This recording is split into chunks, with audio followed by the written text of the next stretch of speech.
this week has started off really great. I've got a workshop going on over on Facebook and on my website.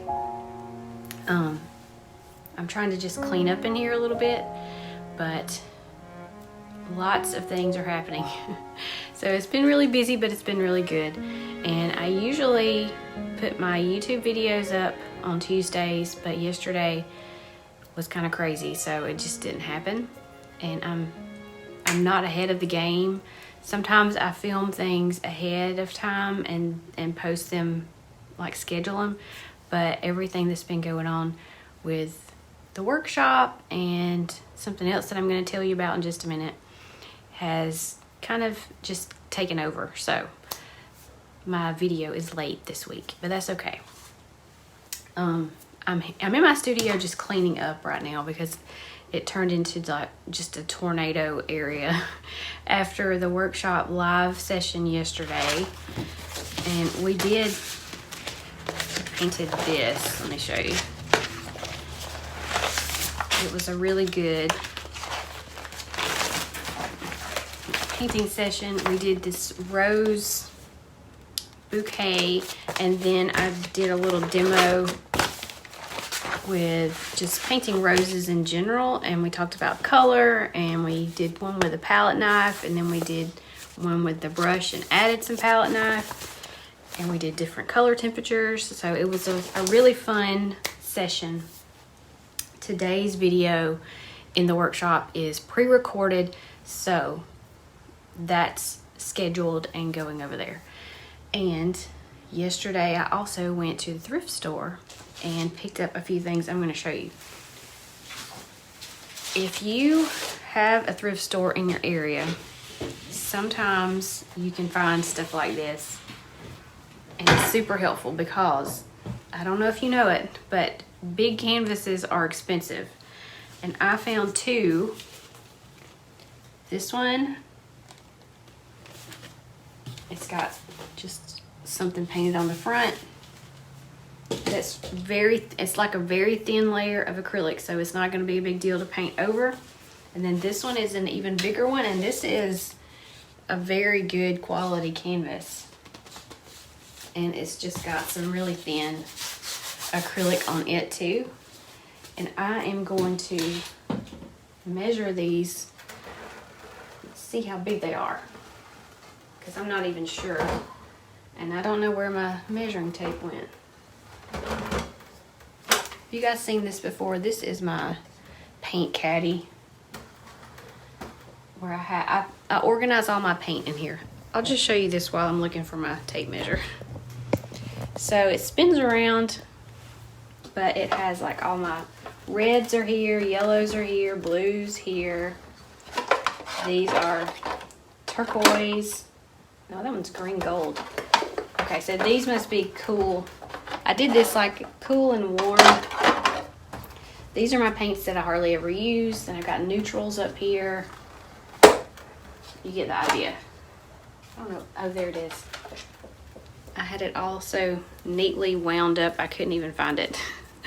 But I really like this. It helps me to keep everything organized. Down here I've got oil paints, which I never ever use, and my ink, and just rub and buff, tape. These are, what are these? Either watercolor or gouache, which I never use either. Watercolor. Those are probably going to dry up before anybody ever uses them.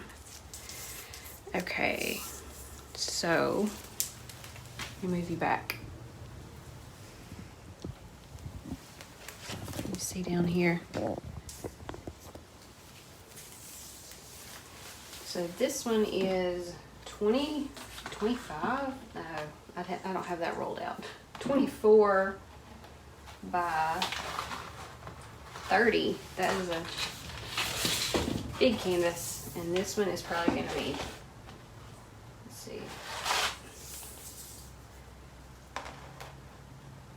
22 by 28. That is a weird size, but anyway, I got both of these for $4 a piece, which is amazing.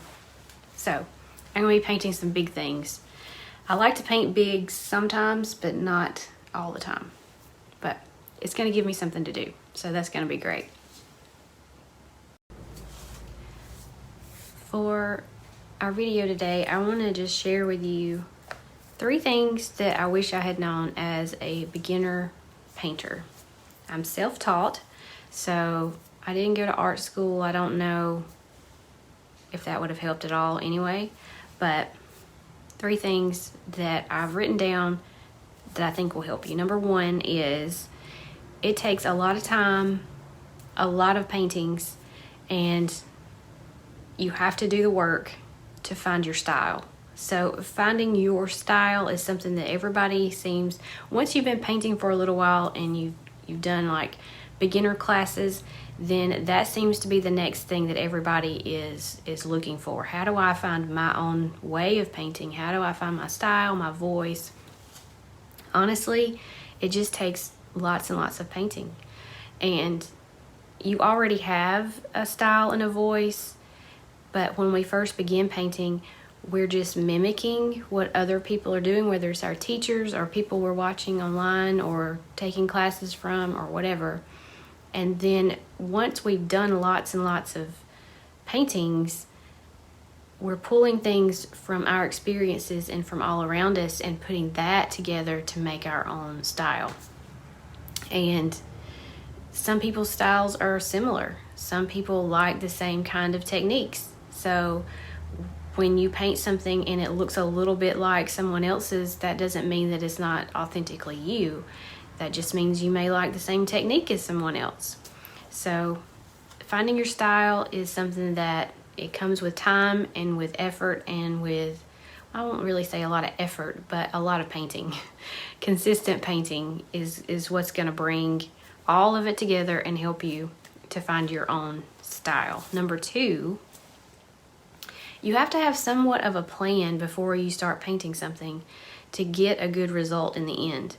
You can't just pull out a piece of paper and some paint and start slapping it on there and think that you're going to come out with something amazing at the end.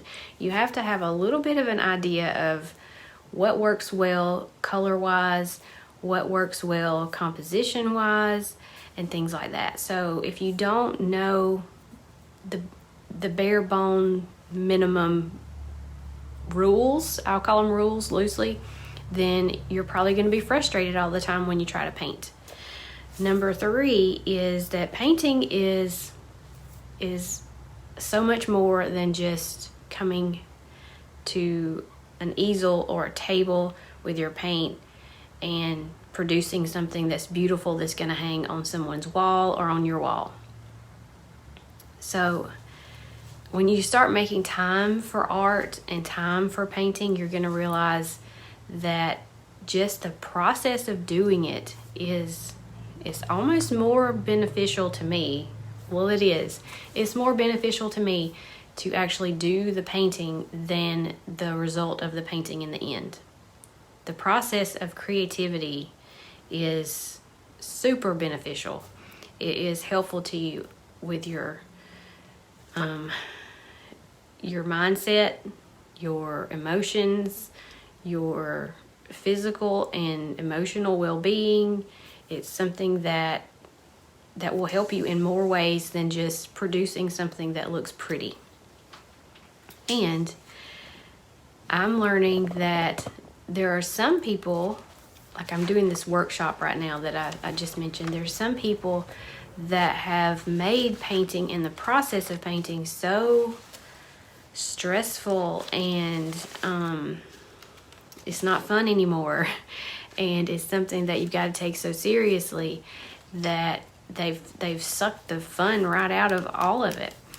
And there was actually a workshop participant that posted in our Facebook group yesterday something that I thought was very interesting and super exciting to me as a teacher.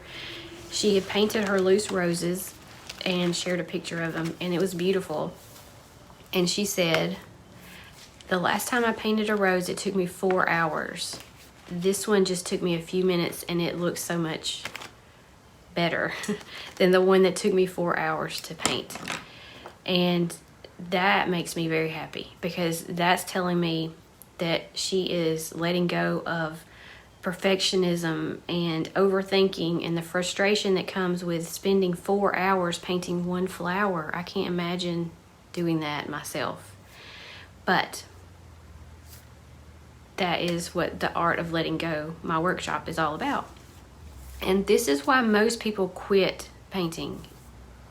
They either are perfectionists and they feel like if they can't do it right, then they're not going to do it at all. But there is no right and wrong when it comes to art, to painting. You can make your flower look however you want it to look. If you want to spend 4 hours on it, then go for it. But if it was frustrating and you didn't enjoy it, then don't do it that way. A lot of times people quit because they feel isolated, or they don't feel like they have anyone to talk to about art and creativity. Or maybe you're overthinking everything that you're doing and it becomes frustrating and hard. And these are all reasons why I started my creative community, which is my membership. And this is what I was going to talk about. The second thing I was going to tell you about is this opening up on May 1st, which is tomorrow, if you're watching this video today as I'm recording it. We have tutorials on loosening up, on mindset, on finding your style, on painting all kinds of different topics and subjects. There are 3 different courses: palette knife painting course, acrylics for beginners course.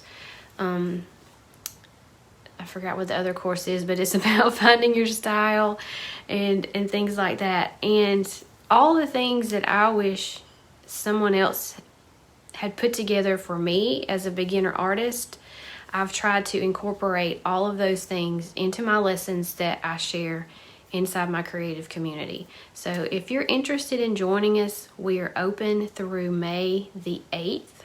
This is 2025. I open a few times a year, and right now it is open if you want to join us. And I think you'll love it. So if the things that I'm talking about today you're like, yes, that's me, I feel that way, I think that my membership will help you a lot. And there are lots of other lovely artists in there we have about 300 members right now that are in our Facebook group, and they're always encouraging one another, sharing their work with one another, asking for a little bit of help here and there. And it's just a really positive and helpful place. So I just wanted to invite you and let you know about it. And I'm going to go for today. I'm going to get back to work, and I'll see you next time.